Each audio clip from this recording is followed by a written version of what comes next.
I'm a manager at a mid-sized grocery store working 10-hour shifts, mostly overnight. At the time, our store was facing staffing issues, which left almost every department understaffed and overworked. Overnight stocking was no exception. I usually had one guy helping me 5 nights a week, but on his day off, it was just me.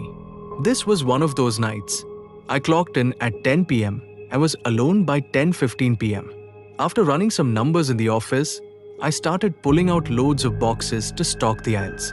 Despite being alone, I had to get everything done, so I work hard without stopping for breaks. Around 2 am, I suddenly heard a tapping sound echoing through the store. I stopped to listen and heard it again. It sounded like someone tapping on the front window. I walked toward the front of the store to check it out. There, I saw a man leaning against the window, trying to look inside. He spotted me and stared as I approached. When I asked what he wanted, he, looking like he might be homeless, simply told me to open the door. He had a straight face, no smile or expression. I told him the store was closed and he couldn't be there, then turned to walk away. But suddenly, he started banging on the window. Harsh, loud bangs, unlike the tapping from before. Realizing he might be dangerous, I warned him that I'd call the cops if he didn't leave and pulled out my phone to show I was serious. Only then did he step away, still glaring angrily, and walked into the parking lot. Relieved he was gone, I put my phone away and got back to work. We often get out customers, so I didn't think much about it and focused on my tasks. About 15 minutes later, while stocking a small cart of boxes, I heard another loud sound echo through the store. It sounded like metal snapping or scraping.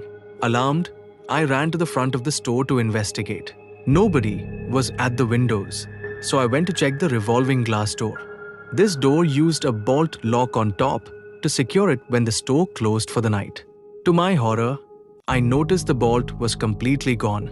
Not just unlocked, but missing entirely. I pressed my hand on the door, and it rotated freely, allowing anyone to enter. My heart sunk as I realized what this meant. I needed to call the police immediately.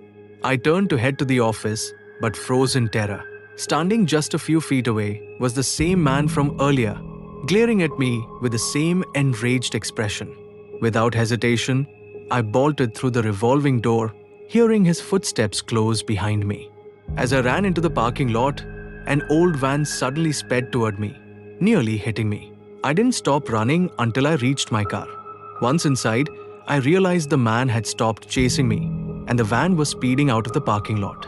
I called the cops and spent the next couple of hours explaining what happened. The following day, we reviewed the security footage, which showed the man breaking into the store. Unfortunately, the image quality wasn't great. Based on what we saw, it seemed almost certain the man and his accomplice in the van were trying to get me into their vehicle.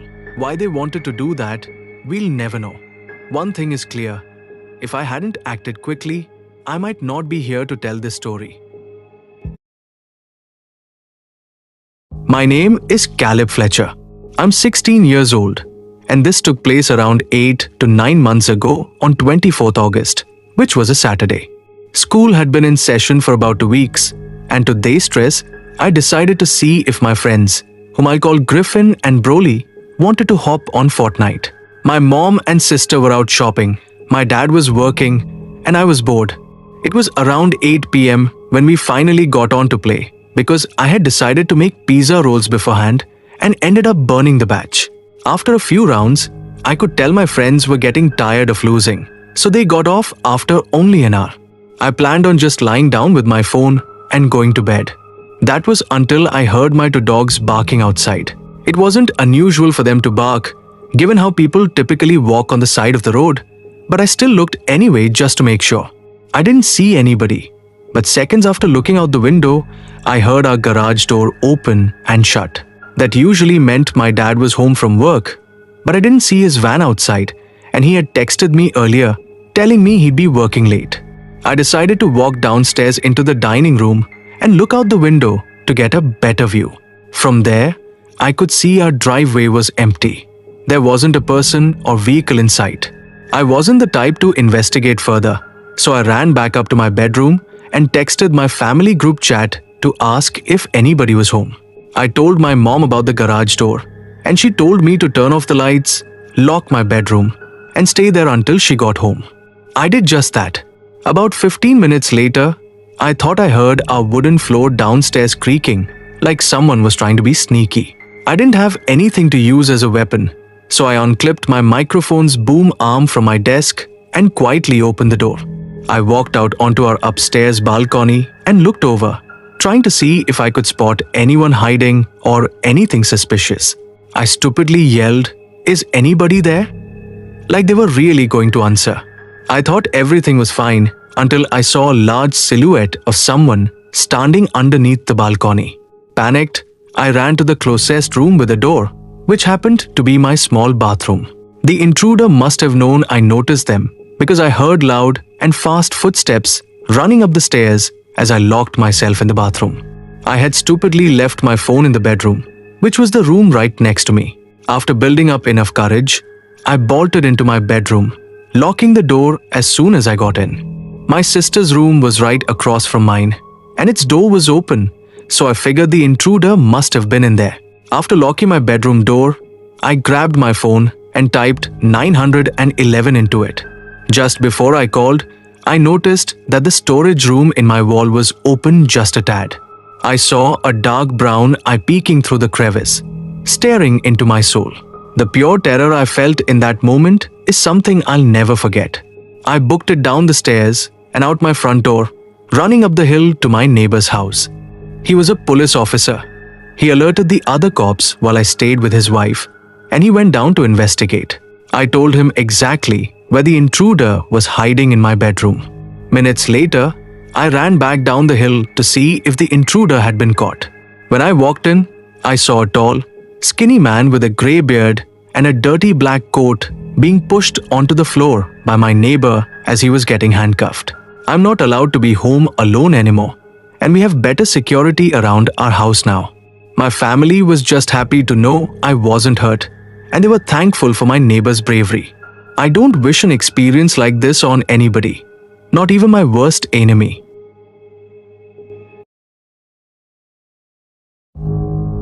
On Christmas Day 2018, my girlfriend Grace and I traveled to her parents' house. It was the first time I was going to meet her family, and honestly, I was quite excited to meet them. Christmas has always been my favorite holiday. We stayed there for about 4 hours, and everything was fine initially. But gradually, my social battery began to drain. Being around new people for a long time has always been a bit challenging for me. It's not that I don't like people. It's just that I naturally enjoy being alone or only with a select few people I regularly interact with. As we were about to leave, we realized it had snowed heavily outside. I knew it was snowing lightly earlier, but the heavy snow was unexpected. About 3 to 5 inches of snow had accumulated on the roads, making conditions quite dangerous. We were about an hour away from home, and returning seemed practically impossible. So, the only option we had was to stay the night. Grace was excited about the idea, but honestly, I wasn't thrilled. Still, I didn't complain because we were safe and had a warm roof over our heads. Plus, I got to spend more time with her family. I bonded with Grace's dad over our common interests, hunting and basketball. Her parents were very kind and welcoming, and dinner was fantastic. At night, as we got ready for bed, Grace grabbed some blankets for us, and we went to an empty guest room. We started watching a horror movie. Midway through the movie, Grace fell asleep, and after a while, so did I. But suddenly, I woke up to a strange noise. It sounded like small tree branches scraping against the bedroom window. I didn't pay much attention, but something about it felt unsettling. A little later, I needed to use the bathroom. I quietly got up, did my business, and went back to bed. Just as I lay down, I heard a loud scream from outside. The sound was so intense that I sat up in shock. I looked out the window and saw a man standing in the middle of the backyard, staring in my direction.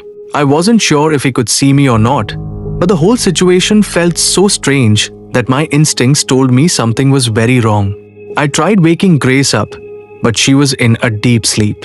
After several unsuccessful attempts, I decided to check outside myself. I carefully went outside and saw the same man standing in the backyard. This time, I noticed he had a hammer in his hand and he was walking toward me. For a few seconds, I was completely frozen, as if time had stopped. But then, in a panic, I screamed, "Help!" as loudly as I could and ran toward the house. The man started chasing me. Just as I approached the front door, he suddenly disappeared from sight. I rushed inside, woke Grace up, and told her everything. She panicked and called her parents. Luckily, the house had cameras outside. Her dad immediately checked the footage, and it showed a blurry image of someone in the backyard. Unfortunately, the face wasn't clear enough to establish an identity. I thought we should call the police, but surprisingly, Grace's parents refused. This struck me as quite odd. If someone trespasses on your property and chases a family member, it's a serious matter. But I didn't argue. Since that incident, I still visit Grace's parents' house on Christmas. But honestly, there's always a strange hesitation in me after that night. Thank God I was safe. I live in a two-bedroom condo with my girlfriend and a roommate. For a while, we had downstairs neighbors, a couple and their roommate. We would often hear the couple arguing while we sat on our porch. Things were ugly. Eventually, their roommate, a regular guy who seemed tired of the constant drama, moved out. Shortly after, the couple split up, and the wife left the man to deal with rent on his own. Within a month, we noticed an eviction notice on his door. One evening, as I returned home from work, I saw him, Aaron, loading his belongings into a truck.